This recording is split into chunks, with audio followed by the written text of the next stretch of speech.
উমর বিন খাত্তাব রাদিয়াল্লাহু আনহু ও আম্মার বিন ইয়াসির রাদিয়াল্লাহু আনহুর কাহিনী আল্লাহ রাসূল সাল্লাল্লাহু আলাইহি সাল্লাম কোনো একটা প্রয়োজনের কারণে উভয়কে এক জায়গায় পাঠিয়ে দিলেন। সফরে উমর এবং আম্মার উভয়েই স্বপ্নদোষ তাদের হয়ে গেল, এই কারণে তারা অপবিত্র হয়ে গেলেন। তারা ওঠার পরে দেখলেন সালাত আদায় করবেন, পানি নাই, পানি ছাড়া তারা পবিত্রতা কিভাবে অর্জন করবেন।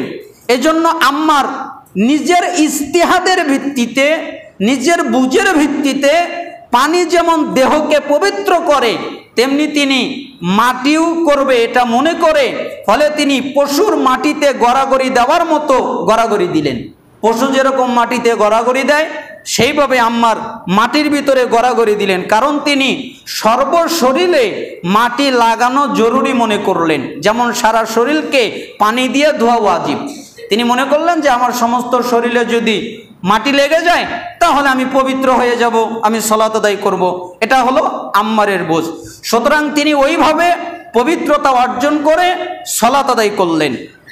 অন্যদিকে ওমর রাদিয়াল্লাহু আনহু সালাতই পড়লেন না, নামাজই পড়লেন না। অতঃপর যখন তারা রাসূল সাল্লাল্লাহু আলাইহি সাল্লামের নিকটে দুজনে উপস্থিত হলেন, তখন ঘটনা জেনে তিনি তাদেরকে সঠিক সিদ্ধান্ত জানিয়ে দিলেন। তিনি বললেন, আম্মার রাদিয়াল্লাহু আনহুকে বললেন, তুমি তোমার হাত দ্বারা এরূপ করলেই যথেষ্ট হতো। এই বলে তিনি নিজের উভয় হাতকে মাটিতে একবার মাসে করলেন, এইভাবে মাসে করে অতঃপর ফুঁক দিলেন। এরপরে উভয় হাত দ্বারা চেহারাকে মাসে করলেন। তারপরে বাম হাতের চেটো দ্বারা ডান হাতকে এবং ডান হাত দ্বারা বাম হাতকে মাসে করলেন। এরপরে বললেন, এতটুকু করলেই তো হয়ে যেত, এতটুকু করলেই তুমি পবিত্র হয়ে যেতে, তোমার মাসে হয়ে যেত, যেটা বুখারী মুসলিম মিশকাত 528 নম্বর হাদিস। আম্মার রাদিয়াল্লাহু আনহু উমরের খিলাফত কালে এবং তার পূর্বে উক্ত হাদিস বর্ণনা করতেন, কিন্তু উমর রাদিয়াল্লাহু আনহু একদিন তাকে ডেকে প্রশ্ন করে বললেন, এটি কোন হাদিস? তুমি যা বয়ান করো এটা কোন হাদিস? তুমি বয়ান করছো, কেন বয়ান করছো? তখন আম্মার ঘটনা বর্ণনা করলেন যে আমরা এক সফরে গিয়েছিলাম, আপনারা আমার উভয়ের স্বপ্নদোষ হয়েছিল, আমি মাটিতে গড়াগড়ি করেছিলাম, আপনি সালাত আদায় করলেন না। আমরা রসুলের কাছে আসলাম আর আল্লাহ রসুল সাল্লাল্লাহু আলাইহি সাল্লাম আমাকে এই কথা বললেন, আমাদেরকে এইভাবে পবিত্রতা অর্জন করার কথা বললেন। তখন ওমর রাদিয়াল্লাহু আনহু বললেন, না, আমি এ কথা বিশ্বাস করি না। কবে আবার গড়াগড়ি করলাম?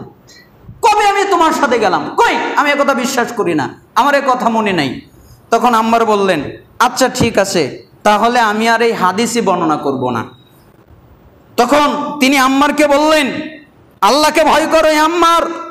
আম্মার বললেন, আপনার আনুগত্য করা আল্লাহ আমার উপরে ওয়াজিব করে দিয়েছেন, সুতরাং যান, আমি যদি চান আমি এই হাদিস আর কোনোদিনই বর্ণনা করব না, যদি চান তাহলে আর করব না।